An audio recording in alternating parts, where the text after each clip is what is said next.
Bahujan Samaj party की chief Mayawati ने BJP के साथ गठबंधन की संभावना पर अटकलों को खारिज कर दिया है।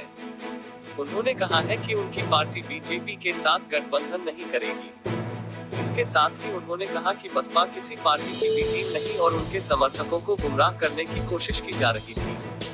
मायावती ने कांग्रेस, समाजवादी पार्टी और बीजेपी पर जातिवादी मानसिकता फैलाने का आरोप लगाया।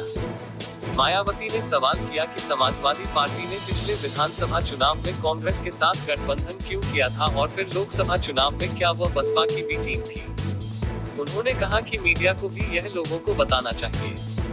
मायावती ने कहा कि हम अपनी पूर्ण बहुमत की सरकार बनने के लिए लड़ रहे। सर्व समाज के लोगों की हमारी पार्टी ने टिकट दिया। आजादी के बाद केंद्र और राज्यों में ज्यादातर कांग्रेस की सरकार रही।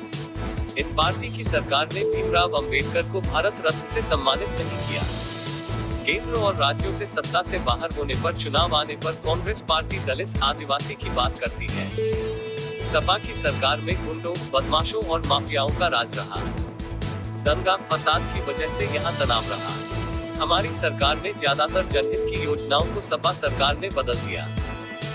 मायावती ने कही ये बड़ी बात। मायावती ने कहा कि सपा सरकार के हटने के बाद बीजेपी सरकार ने सपा के फैसले नहीं बदले। चुनाव में सपा के साथ बीजेपी को अपना वोट नहीं देना है।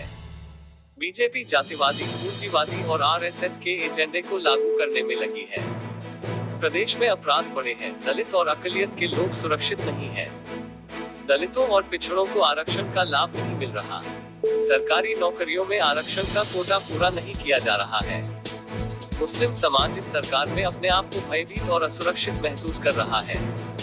ब्राह्मण समाज भी अपने आप उपेक्षित महसूस कर रहा है। जब बीएसपी के नेतृत्व में 4 बार सरकार रही, बड़े पैमाने पर लोगों को रोजी रोटी के साधन मिला था। बसपा की सरकार बनने पर लोगों को नौकरियां दी जाएंगी।